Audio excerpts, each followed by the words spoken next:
Բարի երեկո, խոսքի իրավունքում Ավետիք Չալաբյանն է։ Բարև ձեզ, շնորհակալ եմ, որ համեցել եք։ Բարև ձեզ, շնորհակալ։ Հայաստանի թուրքական բռնազավթումն արդեն երևում է անզեն աչքով, կարելի ասել ակնբախ է։ Փաշինյանն ասում է, պատարագի ժամանակ Արցախի հանրապետություն են ասում, դա պատերազմի կոչ է։ Նոր սահմանադրության մեջ ասում է, անկախության հռչակագրին հղում չպիտի լինի, այն ոչ թե անկախության, այլ կոնֆլիկտի հռչակագիր է։ Հիմա հարց, է թող ասի, ինչ եթե ասում է։ Գիտեք, մենք բավական վաղուց արդեն խոսում ենք նրա մասին, որովհետև Նիկոլ Փաշինյանի եւ նրա վարչախմբի մենք ունենք իրականում Հայաստանը կառավարող թուրք-ադրբեջանական գործակալական ըստեյության խումբ, որը հետևողականորեն առաջ է տանում թուրք-ադրբեջանական նարատիվները, նրանց խոսույթը, նրանց շահերը, նրանց պատումները առաջ է տանում ոչ միայն երկրի ներսում, այլև որ նա գնում է Եվրոպական խորհրդարան եւ առանց խղճի խայթի, առանց ամոթի հայտարարում է, որ օրինակ արցախայերը վերադարձի իրավունք չունեն եւ պետք է համակերպվեն իրենց այսպես ասած իրավազուրկ կարգավիճակին, այսինքն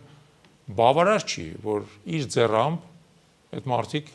ունեզրկվել են, հայրենազրկվել են, իրավազրկվել են, պատվազրկվել են, հələ նույնիսկ ուզում են նաև ապագայից էլ զրկի, այսինքն անցյալից զրկել են, ուզում ապագայից զրկի, ասի, մոռացեք նրա մասին, որ դուք վերադարձի իրավունք ունեք, այն դեպքում, երբ որ վերադարձի իրավունքը տարածում ոչ ոք չի վիճարկում, նույնիսկ Ադրբեջանը չի վիճարկում այդ մարդկանց վերադարձի իրավունքը, իհարկե պայմաններ է դնում, բայց նույնիսկ Ադրբեջանը չի համարձակվում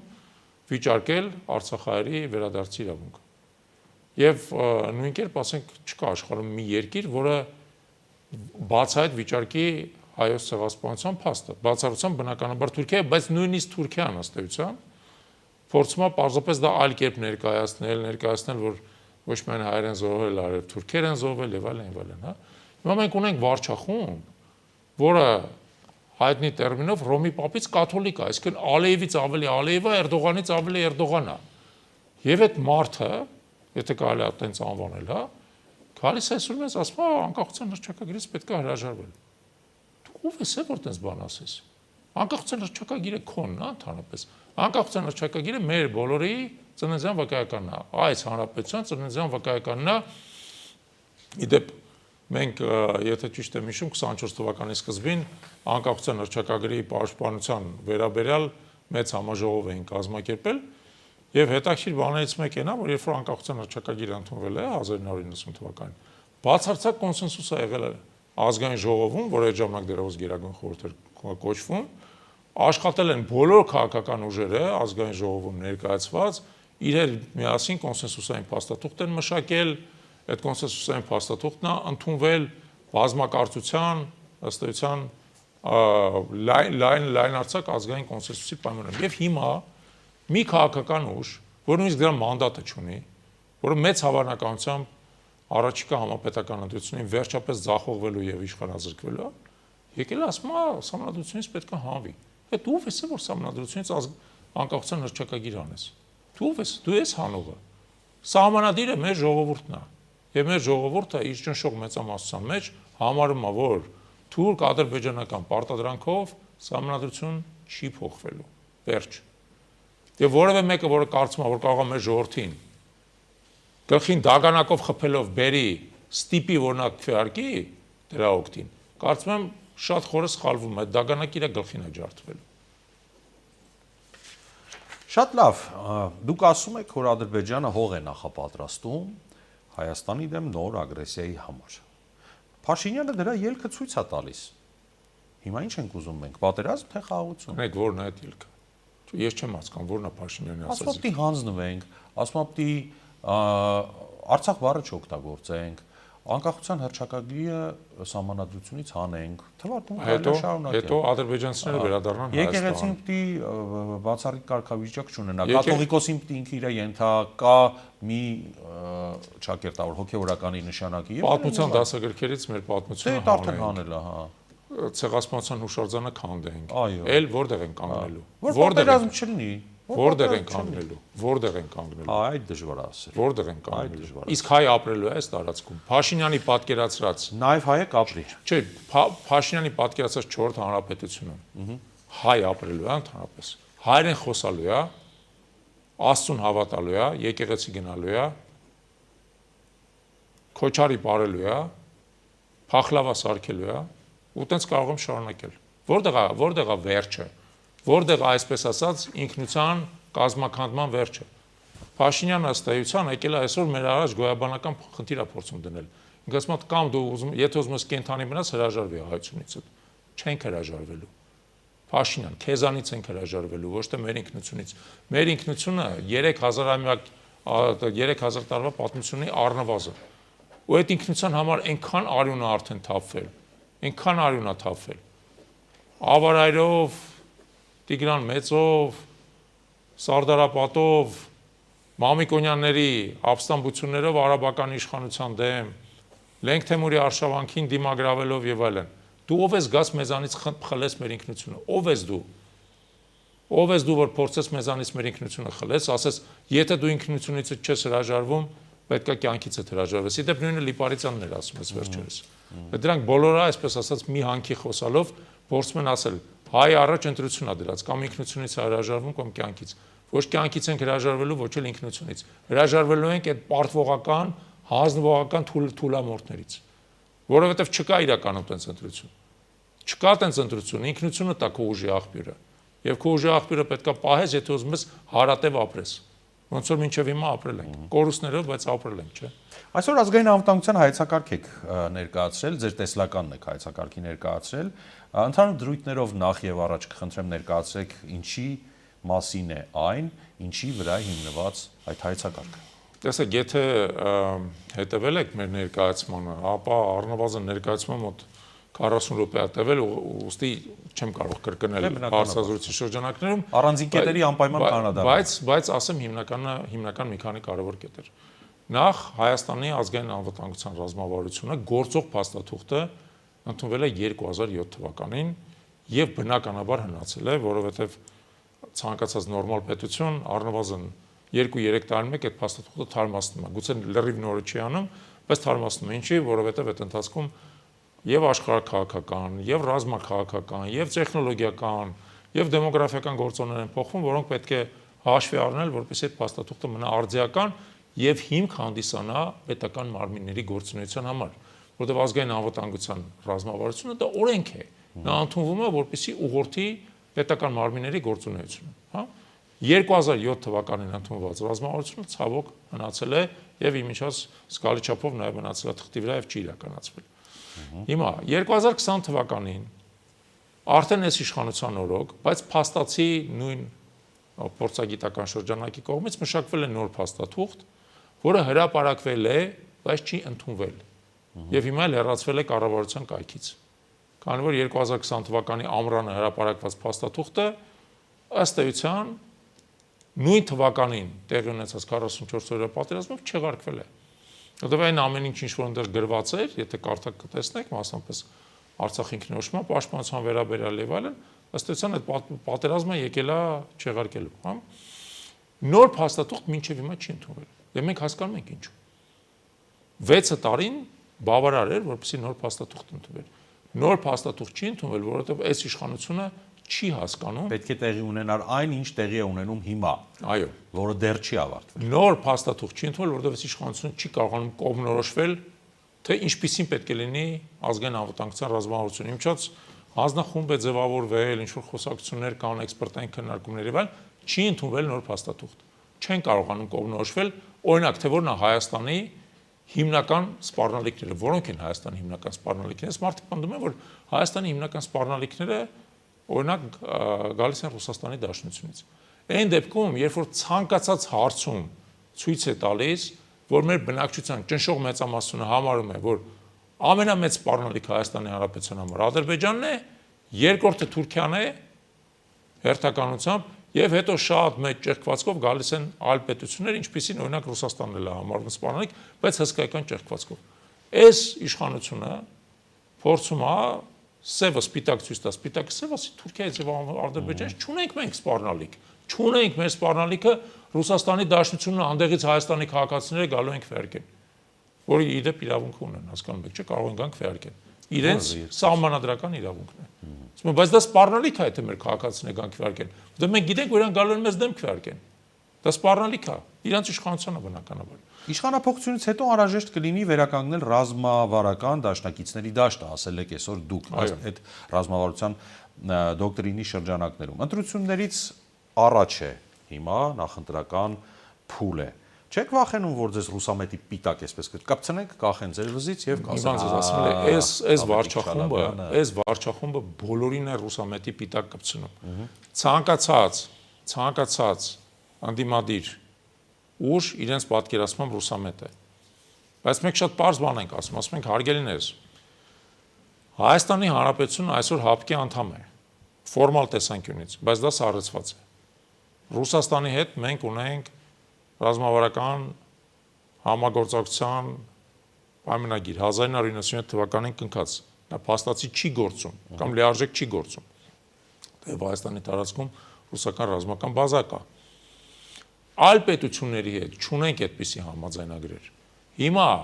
Հայաստանի Հանրապետությունը պետք է կողմնորոշվի, կամ նա վերաիմաստավորում է, վերաթարմացնում է Ռուսաստանի Դաշնության եւ ՀԱՊԿ-ի հետ կնքած համաձայնագրերի ամբողջ բազան, իհարկե ի օգուտ մեզ նաև, հա, եւ փոխելով են ամեն այդ դրա մեջ, որը այս ընթացքում մեզ չի ծառայել, հա, կամ հրաժարվում է ընդհանրապես դրանից եւ նոր ռազմավարական դաշնակից է գտնում, որովհետեւ այս իրավիճակում, երբ որ ձեր կողքը հսկայական գիշատիչ Թուրքիան է գտնվում, Իրանում է պատերազմ մղվում, ամբողջ մերձավոր Արևելքը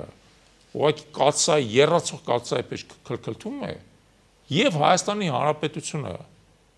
կարող է իրեն շքեղություն թույլ տալ ընդհանրապես ռազմավարական դաշնակիցներ չունեն, դա աբսուրդի ժանրից է։ Աբսուրդի ժանրից է, որովհետև այսօր ոչ մի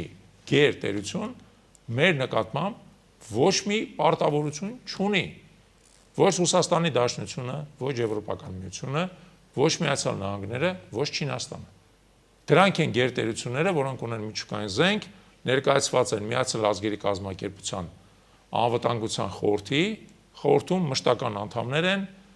ունեն իրանց տարածքից դուրս ռազմական ներկայություն եւ այլն։ Դրանք են, այդ 4-ն են, դե որովհետեւ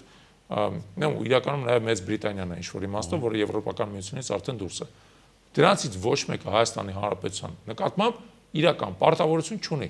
Եվ մեր պնդումը շատ պարզ է։ Մենք դա չենք կարող մեզ թույլ տալ։ Չենք կարող պարզապես այդպիսի վիճակ շարունակաբար թույլ տալ։ Ամենապարզ հարցը է ստամ, եթե վաղը հանգարց ենթադրենք Թուրքիան որոշի, որ պետք է ներխուժի Հայաստանի Հանրապետություն, ով է զսպելու Թուրքիային։ Ով է զսպելու Թուրքիային։ Եթե Թուրքիան ու Ադրբեջանը որոշեն, որ իրանց պետք է Սյունիքը գրավել, Նախիջևանից եւ ասենք Զանգելանից մտնեն, ով է զսպելու իրանց։ Ոչ մեկ։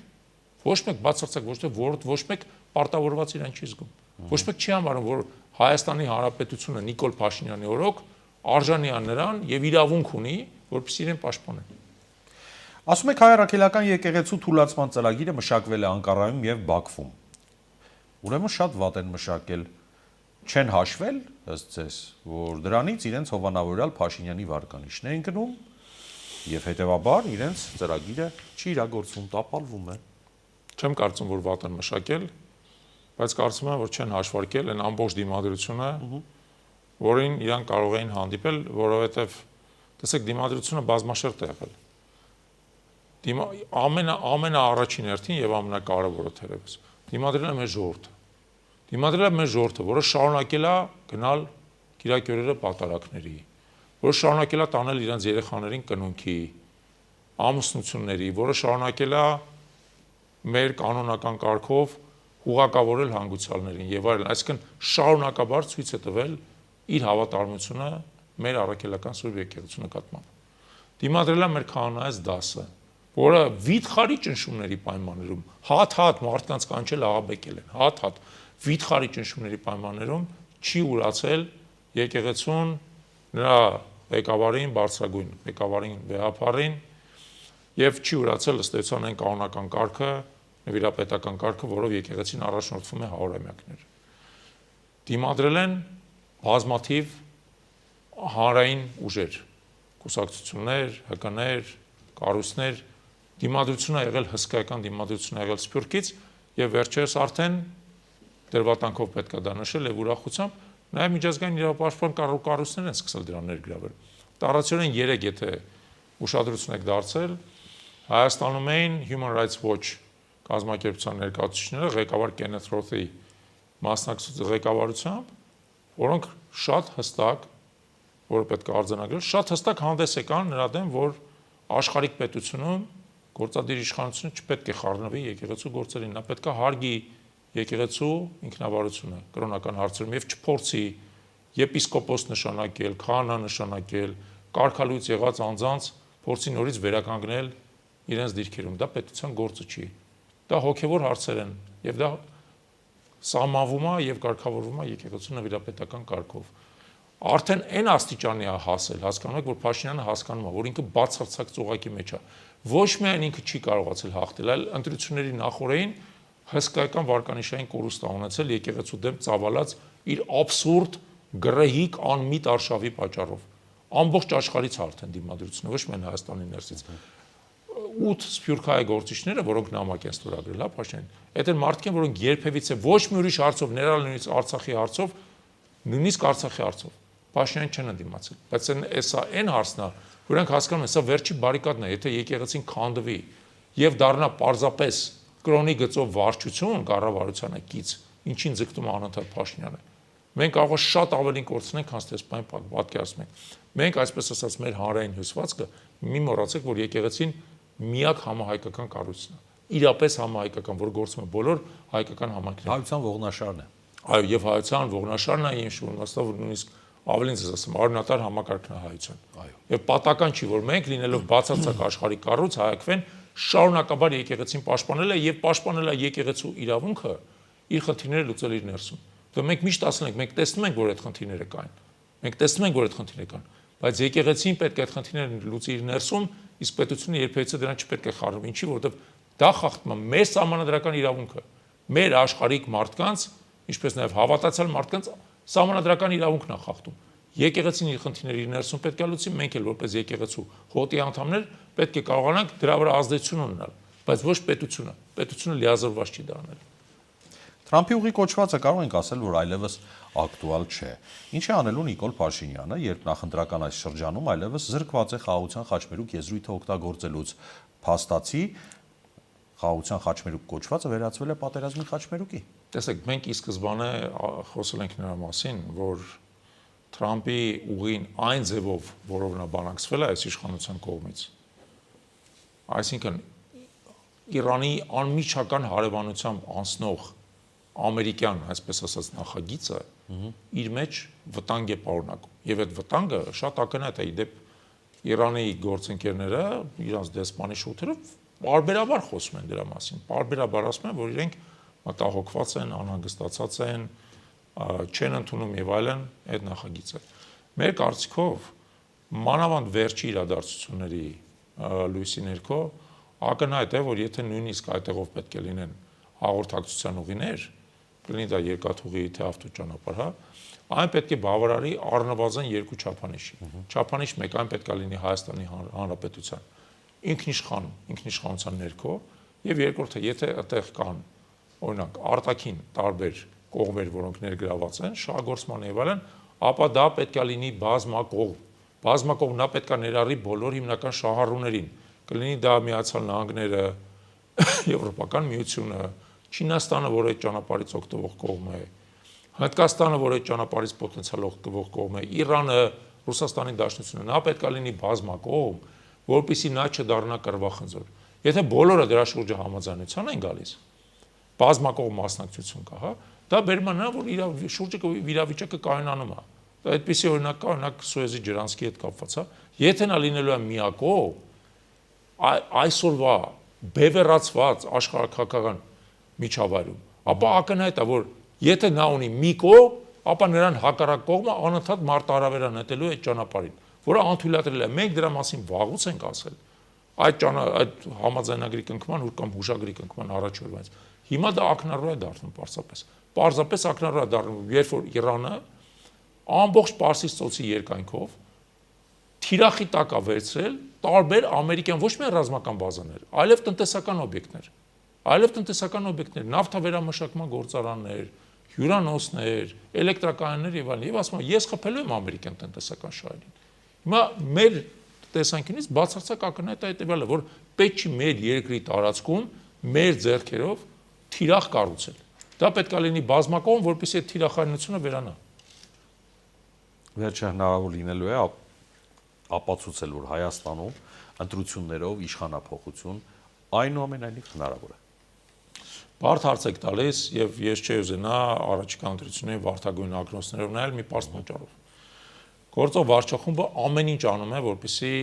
այդ ընտրությունները վերարտադրվի։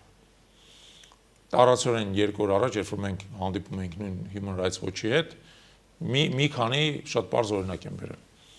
Օրինակ 1, դիտորդական առաքելությունների համար արհեստականորեն նշաձողը այնպես է բարձրացվել, որ տարածություն ոչ մի դիտորդական առաքելություն այլևս չգրանցվի Հայաստանում տեղական։ Որպես ուղղակի պարզ համացան համար, որ պատկերացնենք, նախկինում 3 չափանիշներ գրանցվելու համար, հիմա 11 չափանիշ կա։ Եվ դրանց բավարարելը պրակտիկորեն անհնար է։ Այն ձևով է գրված, որ պրակտիկորեն անհնար է։ 1. Երկրորդը, գործող օրենսդրությամբ դաշինքների համար անցողիկ շեմը 7%-ից բարձրացվել է 8%, որը ոչ մի տրամաբանության մեջ չի տեղավորվում։ Ընդհանրապես, եթե կուսակցությունների համար 5%-ից իջացվել է 4, դաշինքների համար 7%-ից բարձրացվել է 8, թեև նույն տրամաբանությամբ պետք է 7-ից 6 իջացվեր։ Այսինքն այնպես է արվել, որ պակտիում ոչ մեկ չուզենա դաշինքով գնալ, որովհետև արհեստականորեն շեմը բարձրացված է։ Երրորդը, բարեգործության հետ կապված, պարզ օրինակ ձեզ բերեմ։ Ուրեմն բարեգործության արգելքը տարածվում է ոչ միայն ընտրաշավի ժամանակամիջոցի վրա, այլ այն պահից սկսած, երբ որ նախագահի հրամանագիրը հրապարակվել է, որը աբսուրդ է իրականում, որովհետև օրինակ այս պահի դրությամբ ոչ մեկ կոնկրետ դեռ չի առաջադրված։ Ասենք օրինակ ես դեռ առաջադրված չեմ, չէ՞, բայց եթե ես բարեգործություն անեմ, հետին թվով դա համարվելու է որպես հանցավոր արարք։ Հետին թվով, նույնիսկ այն դեպքում, եթե ես առաջադրված չեմ, եւ ես չգիտեմ նույնիսկ առաջադրվելու եմ թե չէ։ Ասենք ես բան ես չգիտեմ առաջադրվելու եմ թե չէ, բայց բարեգործության արգելքը կա, եւ եթե մի տոկոսի շանս կա, որ ես կարող առաջադրվեմ, նշենք մեզ բարեգործություն չպետք է իրականացնեմ։ Եվ կամ բացարձակ աբսուրդային բան, բարեգործության արգելքը, տեսեք, պատկերացրեք, տարածվում է այն հիմնադրամների վրա, որոնց հիմնադիրներից գոնե մեկը այսօր մասնակցելու է ընտրություններին։ Հիմա պատկերացրեք դրա աբսուրդը։ Ինչ որ մեկը, դիցուք ես 20 տարի առաջ հանդիսացել եմ ինչ որ մի հատ հիմնադրամի հիմնադիր։ Դրանից հետո ես չեմ զբաղվում այդ հիմնադրամով, վաղուց իմ լիազորությունները դադարել են, հոգաբարձությունները մեջ չկամ, նույնիսկ գործերով չեմ զբաղվում, կարող եմ նույնիսկ այդ հիմնադրամի մնացած հիմնադիրների հետ վիճել եմ, դուրս եմ եկել։ Եթե այդ հիմնադրամը այսօր զբաղվի բարեգործությամբ, դա վերագրվելու է ինձ։ Մենակ այն պատճառով, որ 20 տարի առաջ ես եղել եմ այդ հիմնադրամի հիմնադիրներից մեկը, աբսուրդ է բացարձակ։ Օրենսդրության մեջ այն կարգի հակասահմանադրական, անտրամաբանական աբսուրդներ են մտցրել, որ հնարավոր բոլոր կողմերից սահմանափակվի նախընտրական գործունեությունը, ընդ որում ակնհայտ է հետևյալը, որ բոլոր այդ սահմանափակումները միակողմանի կիրառության են։ Դրանք կիրառվում են ընդդիմության դեմ, բայց ԿՊ-ն երբևիցե չի արգել իր կողմից իսկ ընդունված օրենքները։ Սա շարունակաբար խախտում է այդ օրենքները։ Դատարանի վճիռ չեն կատարում։ Շարունակաբար խախտում է այդ օրենքները, ընդհանրապես ասած բացարձակ առհամարական վերաբերմունք ունի օրենքների հետ կապված, քրեական գործեր չեն հարուցվում, հարուցվելու դեպքում ընթացք չեն տրվում, ընթացք տրվելու դեպքում դատարան չեն հասնում, դատարան հասնելու դեպքում վճիռ չկա, վճիռ լինելու դեպքում չեն կատարվում։ Լրիվ միակողմանի օրենսդրական միջավայր կա Հայաստանում, երբ որ օրենքը պարտադիր է, սերի շավարժ ձեր կամ իմ համար, բայց բացարձակ պարտադիր չի Ալեն Սիմոնյանի կամ Հայկ Կոնջորյանի համար։ Բացարձակ իրան գործում են մեղմ ասած իրանց հասկացությունների դաշտում։ Մի վերջին հարց էլ տամ, այն մի ուրախալի փաստի մասին է, որ նկատել եմ, ընդդիմությունը կարծես սկսել է օրակարգ թելադրել, իշխանությունն էլ սկսել է բնականաբար պաշտպանվել այդ օրակարգում առաջադրված, փաստարկված իրողություններից, զոր օրինակ միասնության թևերի բացահայտումը Գեղարքունիքում թշնամու առաջխաղացման մասով, ձեր այսօրվա ազգային անվտանգության հայեցակարգի ներկայացումը եւ այլն թվարկումը կարելի է շարունակել։ Կկարողանաք այս տեմպը մինչև հունիսի 7-ը պահել, որտեղ սա շատ կարևոր, միգուցե առաջին հայացքից ոչ այդքան կարևոր, բայց իրականում շատ կարևոր հանգամանք է։ Շատ լավ հարց եք տալի, իդեպ հիշեցնեմ ձեզ, որ օրակարգի առաջադրման ամենակարևոր ամենակարևոր երևի բաներից մեկը, օրինակներից մեկը, դեռ անցյալ տարվա սեպտեմբերին HKF-ի կողմից առաջ քաշված կենսաթոշակների 50% բարձրացման պահանջն էր, որը ոչ միայն չմարեց, մենք այդ պահանջը հետևողականորեն հետամուտ եղանք, ստորագրավակ սկսեցինք, տասնյակ հազարավոր ստորագրություններ են արդեն այս բան հավաքվել, եւ մենք տեսանք, որ իշխանությունը ստիպված եղավ ընդառաջ գնալ բարձրացող հանրային ալիքին եւ կենսաթոշակների բարձրացման իհարկե շատ հատվածական, բայց այնուամենայնիվ պահանջը կատարել հասարակության։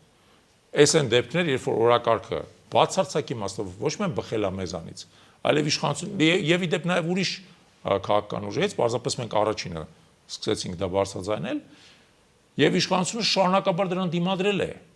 Սոցիալ նախարար Արսեն Թորոսյանը որակել է դա որպես Հայաստանի Հանրապետության դեմ հիբրիդային պատերազմ։ Այսինքն, երբ որ մարդկանց թոշակը չի ավակ հերիքում իրենց ապրելու համար եւ խնդիրը բարձրաձայնվում է, դա հիբրիդային պատերազմ է։ Եվ ի դեպ իրանց հետ կապված ցանկացած հարց հիբրիդային պատերազմ է։ Ցանկացած հարց, որում իրանք պարտվում են եւ չգիտեն ինչ ասեն, իրանք փորձում են պիտակավել որպես հիբրիդային պատերազմ։ Կրեմլի, այսպես ասած, խարդավանքներ, Կրեմլի խարդավանքներ, օլիգարխների ինսինուացիաներ եւ այլն եւ այլն, երբ որ շատ բարձ հարց ես դնում, ասում ես, եթե բյուջեին փող ունեք, ինչի թոշակառուների թոշակը 7 տարի չեք բարձրացնում։ Կամ եթե հիմա բարձրացնում եք, որտեղից եք բարձրացնում։ Կամ եթե անընդհատ պնդում եք, որ փող չունեք, հիմա որտեղից եք բարձրացնում։ Կամ եթե տարածորեն 2 օր առաջ, կամ նույնիսկ մի օր առաջ 3 որոշել եք 4.5 միլիարդ դրամ պարգևավճար ձեզ բաժանեք, կարծես են 3.5 միլիարդը բավարար չէր, բայց այդ փողը որտեղից։ Եվ ինչի եք ձեզ անընդհատ պարգևավճար բաժանում, որպեսզի ԿՊ-ի ընտրական ֆոնդի մեջ մոծեք, ԿՊ-ի ընտրական հիմնադրամն եք հարստացնում, մեր բոլորի հաշվին, պարզ ասեք էլի դրա մասին, որ իշխանությունը ձեռներ տանգել, ուզում եք այն վերջի կոպեկնել պոկեք, մինչև իշխանությունը հանձնել, ասեք էլի դրա մասին։ Ասեք, թող ժողովուրդը իմանա դուք ինչ եք անում, ասեք, որ արդեն վախը սրտները տանգել, զգում եք, որ իշխանությունը հանձնելու եք, ուզում եք այն շնից վերջի մազնել պոկած լինեք։ Այդ վերջի մազնել 4.5 միլիարդ դրամ արժի։ Շնորհակալ եմ ձեզ Ձեզ եմ շնորհակալ։ Հայկական երկրորդ եթերում խոսքի իրավունքից օգտվեց Ավետիք Չալաբյանը, մենք կհանդիպենք ցտեսություն։ Ամեն օր օրվա ամենակարևորից առանց արհեստական հավելումների։ Սա խոսքի իրավունքն է, ես Շավարժ Գևորգյանն եմ, եթե ուզում եք բաժանորդագրվել YouTube-յան մեր ալիքին, հղումը էկրանին է։